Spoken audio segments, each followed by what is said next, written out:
Hello and welcome to Faith to Conquer Fear Inspirational Moments with me, Christy Demetrakis. I'm the author of Faith to Conquer Fear, Inspiration to Achieve Your Dreams, and Faith to Conquer Fear, The Journey. Thank you so much for watching and for listening this week. I want to start and talk today about a scripture that we referenced earlier today in my leadership training in my church. And so I'm going to read from Exodus 17th chapter, verses 8 through 13, just to get us grounded. And then I'll talk about what our theme is for this particular week. So here's what it says, and I'm reading out of the Message Bible. Amalek came and fought Israel at Rephidim. Moses ordered Joshua, "Select some men for us and go out and fight Amalek. Tomorrow I will take my stand on top of the hill, holding God's staff." Joshua did what Moses ordered in order to fight Amalek. And Moses, Aaron, and Hur, H-U-R, went to the top of the hill. It turned out that whenever Moses raised his hands, Israel was winning. But whenever he lowered his hands, Amalek was winning. But Moses' hands got tired, so they got a stone and set it under him. He sat on it, and Aaron and Hur held up his hands, one on each side. So his hands remained steady until the sun went down. Joshua defeated Amalek and his army in battle. So I read you that scripture.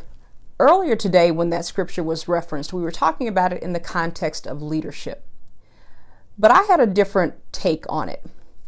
While it certainly has some messages, a ton of leadership messages just within those few scriptures, what I got from it was this idea of support and the importance of support. And so when I was thinking about it, I said, okay, so what does support look like? And support looks different to different people. You may need someone for emotional support, for financial support, for spiritual support. There's a number of ways that you can be supported and that you can support people.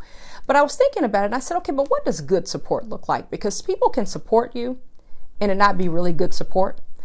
So as I was reading this scripture and I continued to think about it, I said, okay, so based on this scripture, what does good support look like?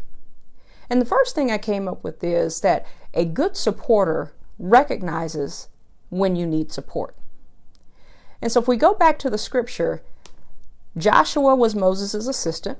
He was the one who was charged to go off and put an army together to go fight Amalek. Aaron and Hur went up to the top of the hill with Moses to oversee as this battle between Israel and Amalek was taking place. Now Moses had a great plan, right? He said, my job as the leader is to go to the top of this hill and I'm going to hold my staff, my hands, my arms in the air while this battle goes on. And that was great in theory, except Moses was human just like we are. And if you've ever taken an exercise class and they do that wretched song where you hold your arms up and you do all these different arm things for the duration of the song, that 4.5-minute song feels like 4 hours. So while that was a noble thought for Moses to think that he could hold his arms in the air all that time, physically, in and of himself, he could not do that.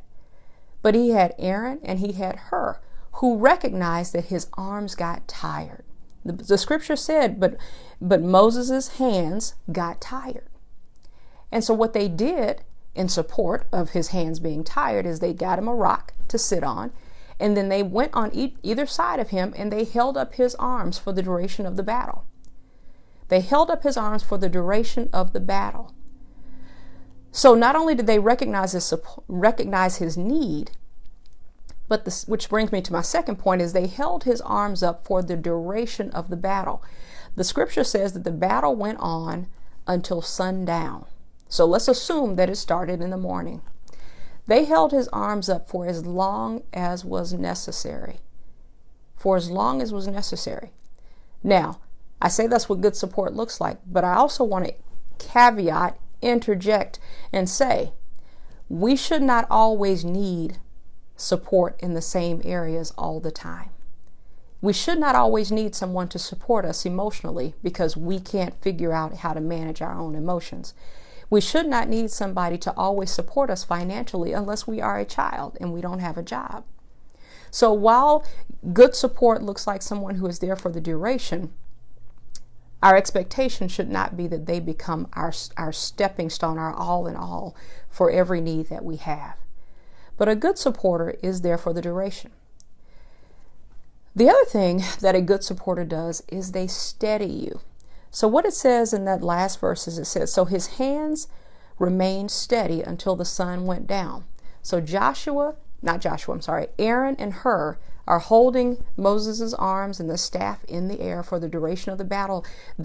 His hands remained steady, is what it said. They remained steady. So a good supporter steadies you. They help steady you. They help keep you balanced.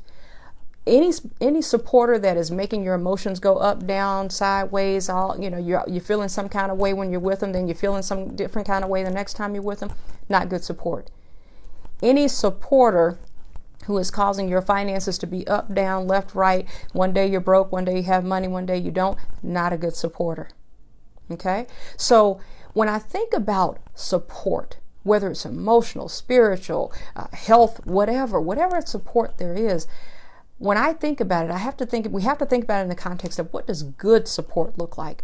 And if we look at this scripture, Exodus 17, verses 8 through 13, three things a good supporter does. Number one, again, they recognize the need. Number two, they are there for the duration. And number three, they help steady you. So that's a sign of good supporters based on this scripture. And here's what I would encourage you, even though I am saying this is what a good supporter looks like, it's not just what a good supporter to you looks like, it's what do you look like as help. Because while we all want to be supported, and you know what not having support feels like, while we all want to be supported, it is equally important for us to support, for us to be that support for somebody. When you have young kids and they come home and they tell you, Mom, I don't have any friends. What's the first thing that comes out of your mouth? Well, if you want a friend, you have to be a friend. So if you want support, you have to be support. So that's all I have for you today. That's all I have for you. What does a good supporter look like? What does being good support look like? So thank you for listening to me this week for Faith to Conquer Fear Inspirational Moments. I hope you'll join me again next week. I hope you'll hit that share button and help share the message of Faith to Conquer Fear. These videos are designed to help you build your confidence, increase your faith, and conquer your fears. I'll talk to you next time.